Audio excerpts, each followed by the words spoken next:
मुझे पता लगा कि आप एनडीए में एक फाइटर पायलट बन सकते हो, लेकिन मेरे पेरेंट्स ने इसमें बिल्कुल भी सपोर्ट नहीं किया। फिर भी चुपचाप मैंने एनडीए का टेस्ट दिया। मैं इन बातों से सिर्फ इतना बताना चाहता हूँ कि एजुकेशन सिस्टम ने हमारे टीचर्स और हमारे पेरेंट्स का किस हद तक ब्रेन वॉश कर दिया है। मुझे नहीं पता हम रिस्क लेने से इतना क्यों डरते हैं, लेकिन इतना पता लग गया कि आप मिडिल क्लास फैमिली में होके रिस्क नहीं ले सकते। मुझे 10th तक सिर्फ अपने स्कूल में रटना ही सिखाया गया था, लेकिन कंपटीशन क्लियर करने के लिए आपको नॉलेज चाहिए। मैंने एनडीए के 3 टेस्ट दिए थे। पहले एनडीए के टेस्ट में नेगेटिव मार्क्स आए, क्योंकि मुझे ये नहीं पता था कि मुझे पढ़ना कैसे है, मुझे रटना है या इमेजिनेशन से अपनी चीज़ों को बनाना है। यूपीएससी एग्ज़ाम आपकी क्रिएटिविटी को चेक करता है, ना कि मेमोराइजेशन को। मुझे 10th तक सिर्फ यही सिखाया गया था कि कैसे रटते हैं, ना कि कैसे इमेजिन करते हैं। लेकिन फिर भी गांव से होने के बावजूद मैंने इम्प्रूव किया। सेकंड टेस्ट में मेरे 250 नंबर थे और तीसरे टेस्ट में डिफ़िकल्टी लेवल हाई होने की वजह से मैं 2 नंबर से रह गया और मेरी एनडीए की एज लिमिट पूरी हो गई। मेरा सवाल सरकार से है, अगर आप एग्ज़ाम में इमेजिनेशन को पूछते हो तो स्कूल्स में मेमोराइजेशन को इतना क्यों बढ़ावा दिया जाता है?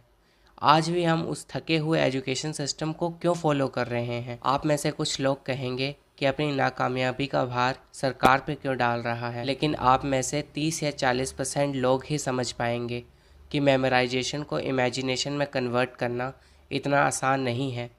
और मैंने ये सिर्फ 2 साल में किया था। बच्चों को इमेजिनेशन सीखने में 10 से 15 साल लग जाते हैं, लेकिन मैंने ये सिर्फ 2 साल में किया था। लेकिन मेरा सवाल अभी भी वही है, अगर हमें स्कूल में इमेजिनेशन सिखाई जाती तो शायद मैं फ़र्स्ट अटैम्प्ट में क्लियर होता।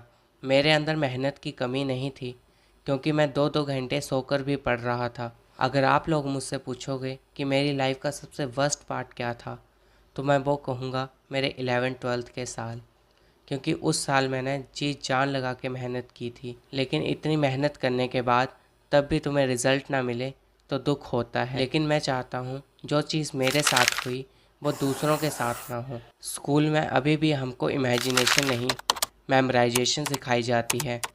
हर क्लास का एक टॉपर होता है, लेकिन क्या उस टॉपर की ज़िंदगी भी फर्स्ट क्लास होती है?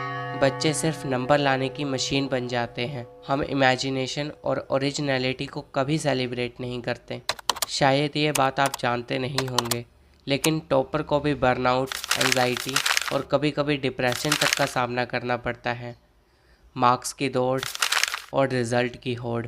बाहर से लोगों को टॉपर की सक्सेसफुल लाइफ दिखती है, लेकिन अंदर से वो और भी ज़्यादा खोखला होता है। उसकी लाइफ में सिर्फ पढ़ाई पढ़ाई और सिर्फ पढ़ाई होती है।